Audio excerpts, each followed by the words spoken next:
আচ্ছা, আপনি শুরু করবেন। ওয়ার্ম সার্ভারটা ফার্স্ট ওপেন করবেন। আমারটা যে এটা অন করতে এতটা ভালো লাগে, অন ক্লিক দেওয়া মাত্রই ছবি অন করেন, খেয়াল করেন যে এই আইকনটা সবুজ কেন হচ্ছে না? এই সবুজ হলো, এখন কাজ হবে। এখন আপনি ব্রাউজারে যান।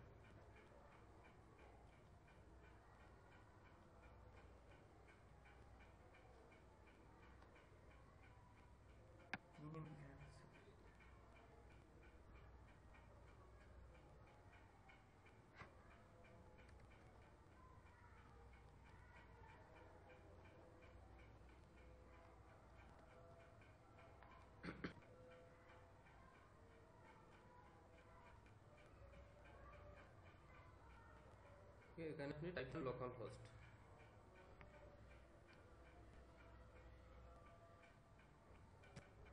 দরকার পড়ছে, সমস্যা আছে স্যার। আপনি বিচয় দেওয়া আছে লোকাল হোস্ট। জি ইন্টার। এখন এই লোকাল হোস্টে একটা ডাটাবেস ক্রিয়েট করুন, যে পিএইচপি অ্যাডমিন।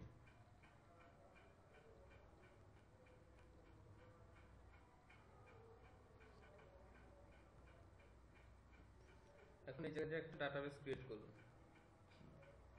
ডাটাবেস ক্রিয়েট করবেন কি নামে বলেন? যেহেতু আমার প্রবলেম, তাহলে আমার নামে দিয়ে দেন। টেস্ট আপনার নামে দেব? হ্যাঁ দিয়ে দেন। আচ্ছা, রিফাত নামে একটা ডাটাবেস ক্রিয়েট করলাম। ওকে, আচ্ছা, আর কিছু করতে হবে না, জাস্ট প্রিভিলেজেশন দেখাটা অপশনাল বিষয়, দেখতে পারেন আমাদের। এখন মূল কথা হচ্ছে প্রিভিলেজেশন দেখতে হয় যে ইউজার নামটা কি এবং হোস্ট কি। এটা এখন সবটারই আপনার লোকাল হোস্টে কাজ করতেছেন, সবটারই ওই ইউজার নেম এটাই হবে লোকাল হোস্টে। যখন আপনি একটা সি প্যানেল নিয়ে করবেন তখন এটা নিজের মতো করে আলাদা করে দিতে পারবেন ইউজার নেমটা। হোস্ট তো স্যার এই যে এই দুইটার আমার অন্য লোকাল হোস্ট ওই দুটো আলাদা জিনিস, আপনার এই শুধু লোকাল হোস্ট, রুট এবং লোকাল হোস্ট। আচ্ছা, ওকে, আপনি ডাটাবেস তৈরি করলেন রিফাত নাম, তাই না? এখন সেকেন্ড টাইম আপনি কাজটা করবেন যে আপনার এই www ডাইরেক্টরি না ওয়াম, যে ওয়া আমার এটা ওয়ান না, তোমারটা জ্যাম। জ্যাম। হ্যাঁ, আচ্ছা, যদি আপনার জ্যাম হয় অসুবিধা নেই কোনো কিছু, এটাতে যে www ডাইরেক্টরি ওটাতে যাব নাকি? আর আপনি ওইটাতে যাবেন। এটা তো দেখেন আমি এটা শর্টকাটে যাওয়া যায়, ওটাতেও কিন্তু যাওয়ার সিস্টেমটা একই রকম। এটাতে শর্টকাটে যাওয়া যায় না। এই যে সি ড্রাইভ, এইভাবে যাবেন সি ড্রাইভ, শর্টকাটই গেতাম না স্যার। Programme and files. এরপরে আপনি যাবেন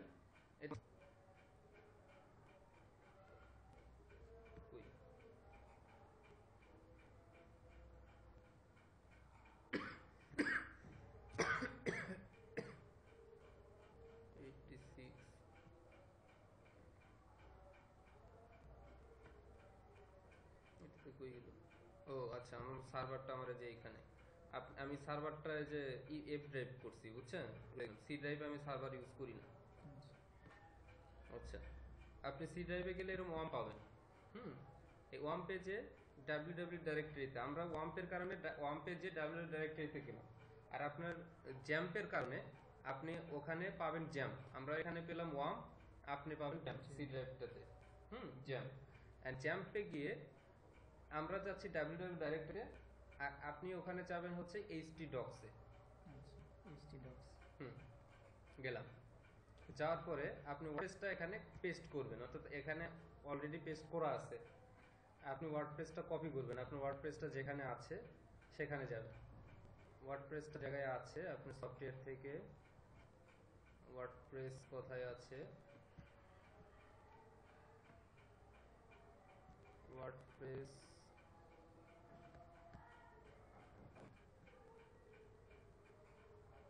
মনে করেন যে যেখানে ওয়ার্ডপ্রেসটা আছে এখান থেকে ওয়ার্ডপ্রেসটা কপি করলেন।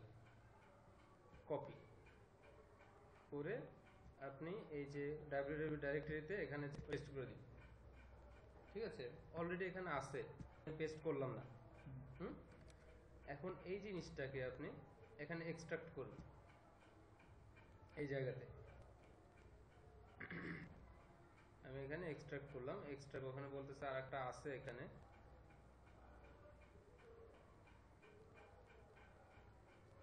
এক্সট্রাক্ট করলাম। এখন এই যে ওয়ার্ডপ্রেস 3, ওয়ার্ডপ্রেস 3, এখন এই ওয়ার্ডপ্রেস 3টা ভিতরে ওয়ার্ডপ্রেস, ওয়ার্ডপ্রেসের ভিতরে 3 ওয়ার্ডপ্রেস, এটা আপনি করে দিন। আপনি কি নামে দিব? লোকাল হোস্টে পরে সেই নামটা হবে রিফাত। আচ্ছা, রিফাতুল ইসলাম। যদি আপনি মনে করেন যে ডাটাবেসের নাম হবে, এটার নামের সাথে কিন্তু সম্পর্ক নেই, ঠিক আছে? আচ্ছা, দি রিফাতুল, RIFAT, রিফাত। আচ্ছা, দিলাম। এখন আমি এই ফাইলটা ওয়ার্ডপ্রেস ভিতরে, তাই না? এখান থেকে কাট করে নিয়ে এসে আপনি বাইরে রাখেন।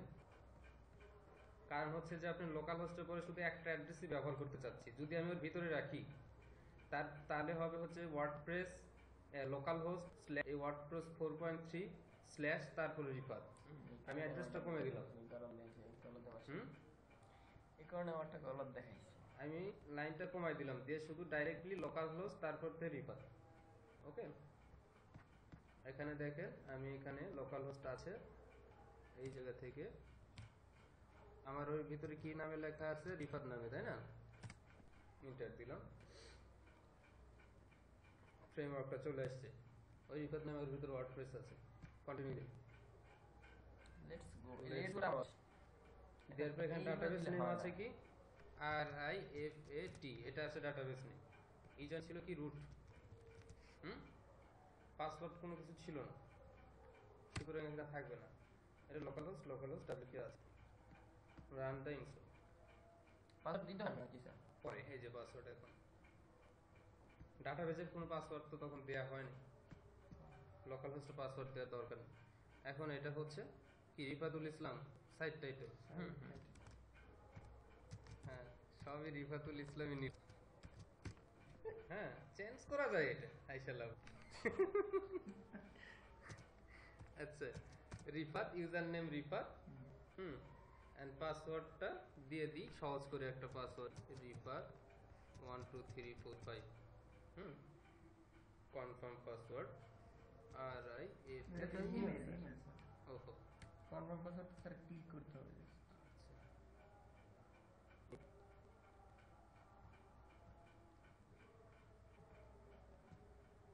ইমেল একটা দিলি হলো, একটা টাইপ করতে পারবো না, এটা দিয়ে আছে, এটাই দিলাম।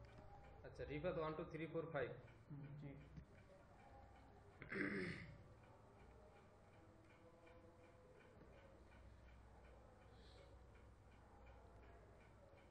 ইউজার নেম রুট হয় না? লোকাল হোস্টের জন্য ইউজার নেম রুট, তার ইউজার নেম। যখন আপনি সি প্যানেল নেবেন, অর্থাৎ কেনা যখন হোস্টিং নেবেন, তখন ওইগুলো আলাদা হবে, ওইগুলো আপনি নিজে ইয়ে করে নিতে হবে। আচ্ছা, ইউজার নেম হলো কি? রিফাত, RIFAT, রিফাত। এখন সবাই রিফাতের নাম জপবে, যেখানে আছে। ভিডিও হচ্ছে তো স্যার। আচ্ছা, বাবা রিফাত করতে না হয়।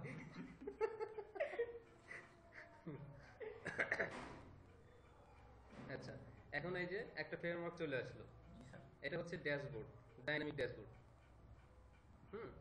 এখানে ডাইনামিক ড্যাশবোর্ড সাধারণত কমন আছে। এটা হচ্ছে যে ফ্রেমওয়ার্কটা আমি আপ করলাম, এই ফ্রেমওয়ার্কের সাথে এই ডিজাইন এইটুকু ডাইনামিক এই ফ্রেমওয়ার্কের মধ্যে আছে।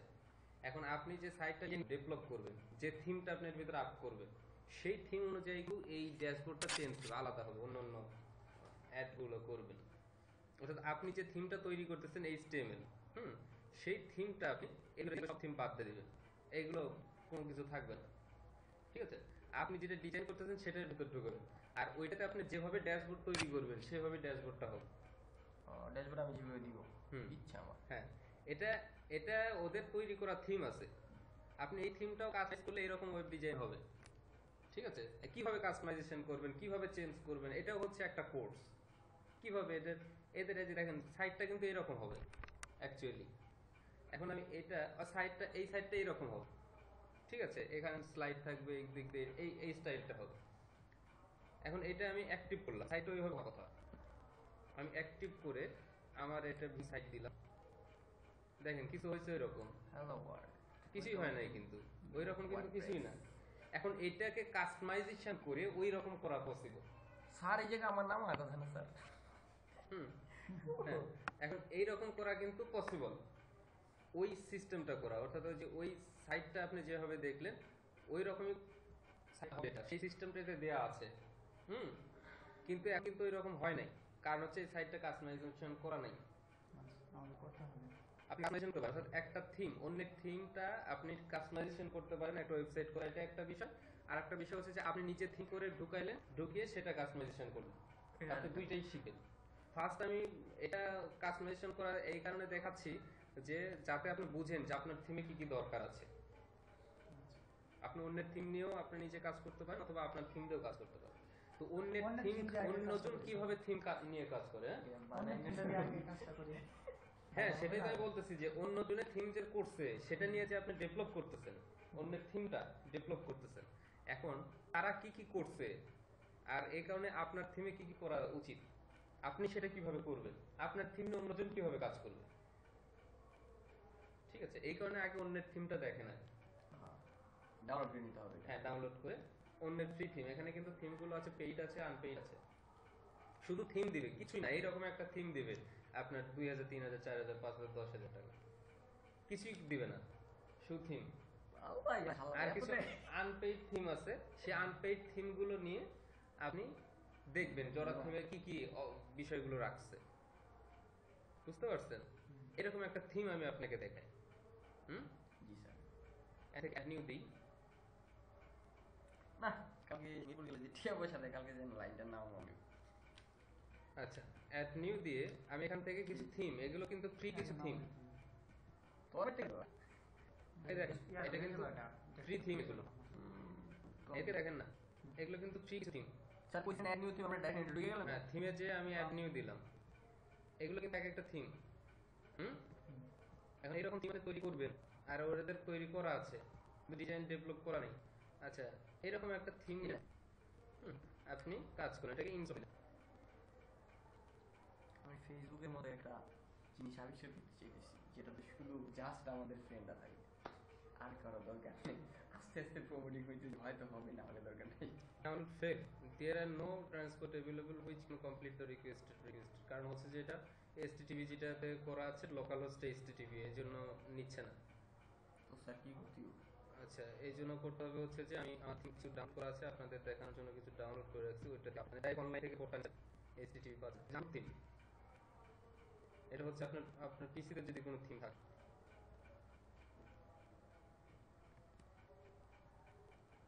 WP থিম, এখানে ধরে নেন যে একটা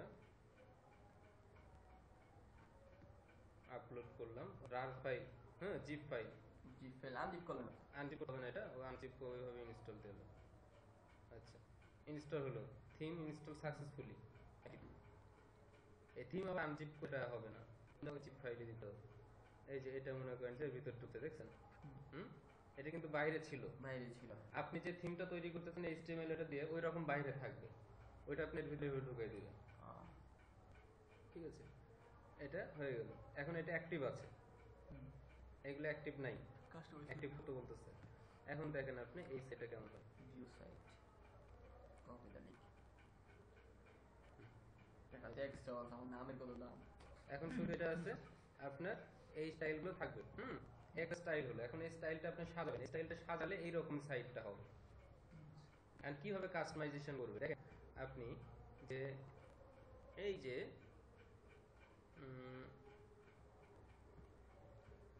এই থিমটাতে এই যে উইগেট,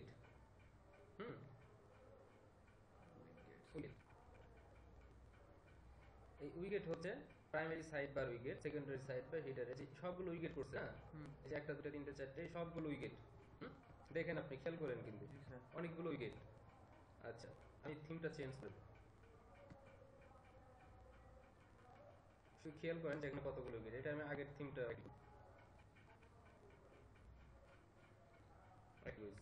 এখন আমি আগের থিমটাতে গেলাম, হ্যাঁ আচ্ছা এটা আগের থিম না? জি। আচ্ছা এইখানে উইকেটটা না, এই যে কয়টা শুধু উইকেট এরিয়া এই কয়টা, আর ওগুলো কিন্তু নাই। হুম? তার মানে এই থিমটা প্রপারলি ডেভেলপ করা যাবে না। এই থিমটাতে কিভাবে আপনার উইকেট আরো 20টা চলে আসবে? ডাইনামিকটা কি, যে আমি যখন এই জায়গাটাতে আর কিছুই নাই, হুম, এটা যখন আমি এখানে চাচ্ছি যে কিছু একটা দিব আমি, এইটা কিন্তু আমি এখন এইটা থেকে দিতে পারবো না। কোথায় দিব, কিভাবে করব? এইখানে কিছু একটা দিতে হলে আমার এখানে প্রোগ্রাম লিখতে হবে। হুম, এই জায়গায় দেওয়ার কোনো পদ্ধতি নাই, এই জায়গায় কোনো কিছু দেওয়ার কিছু পদ্ধতি নাই। হ্যাঁ, সে পদ্ধতিটা আবিষ্কার করতে হবে কি এখান থেকে কেটে দেওয়ার পদ্ধতি আছে। যেমন ধরেন যে এখানে এই যে recent post, recent comments, archive যেগুলো দেখতেছেন, হুম, এইখানে দেখেন এই যে recent post, recent comments, archives, হুম, এখান থেকে আমি আর্কাইভসটা কেটে দিলাম, ডিলিট,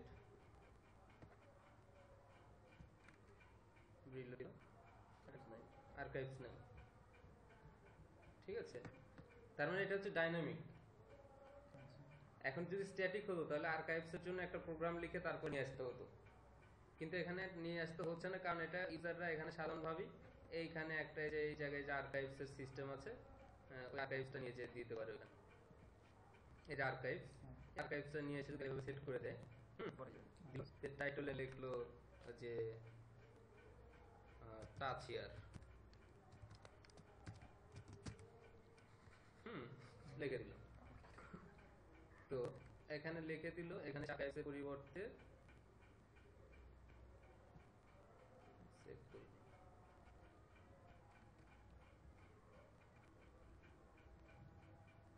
টাচ হিয়ার। তাহলে এইভাবে একটা হেডারটা লিখতে, এটা আপনি কিভাবে লিখতে হয়, আপনি যখন HTML শিখছেন এই জিনিসটা কিভাবে লিখতে হয়, কি লিখতে হবে ওটা? এই আচ্ছা, জিনিসটা কিভাবে লিখতে হয়, মিডলে লিখতে হয় না আর ওই ঘরের মধ্যে যেটা লিখে সেটা এই যে হেডলাইন লিখতে H2 দিয়ে লিখতে হয় হেডলাইন, না? তারপরে একটা সাইজ দিতে হয়, সাইজ দিতে হয়, কালার এটা দিতে তারপরে এরকম হয়। তারপরে কিন্তু এখানে কি তার কিছু দিতে হলো? শুধুমাত্র লিখে দিলাম, ওই সিস্টেম অনুযায়ী ওটা হেডলাইনই চলে আসছে, কারণ ওটা ডাইনামিক। স্ট্যাটিক না বেবি। আপনি ওইভাবে করতে হলে একজন প্রোগ্রামার কি করবে, এই সুরে লিখবে, লিখে সেটা বোল্ড করবে, সাইজ চেঞ্জ করবে, করার পর ওই স্টাইল হবে। কিন্তু একজন ইউজার তো তা করতে পারবে না। এই জন্য ইউজার কি করবে, আর্কাইভসের ভিতরে যে এখানে লেখা আছে টাইটেল, এখানে সে শুধুমাত্র লিখে দিবে, ওই জায়গার মতো চলে যাবে, ওই সিস্টেম হয়ে যাবে। স্যার আপনার এই জায়গাতে কতটি থিম মিম দিয়ে দেন তো মানে থিম নেন, থিম সব থিম নেবেন না, এত থিম নিয়ে কাজ হবে না, একটা দুইটা থিম ডেভেলপ করবেন। আমি তো থিম জাস্ট আপনাকে দেখাবো, দেখায় তারপর আপনি থিম তৈরি করবেন। আমারটা তো দেখাইতে পারি না আপনাদের, আমার তো বাসায় স্যার। না বলতেছি যে বেশি থিম ইউজ করবেন না, যে কোনো একটা থিম, যে থিমটা দেখালাম এই থিমটা আপনি কাজ করুন, নিউজের থিম, এই নিউজের থিম, এই থিমটা দিয়ে আপনাদেরকে রাখি, এই থিম, হুম, এই থিমটা প্র্যাকটিস করুন, এই থিমটা কাস্টমাইজ করা। একটা থিম আগে শিখেন, তাহলে সব থিম পাবেন। ওকে স্যার, ঠিক আছে, এই থিমটা শুরু নেন। দেন এই থিমটা দেন আর ভিডিওটা দেন। ক্লাস খতম, খতম বুখারি। বুঝতে পারছেন? খতম।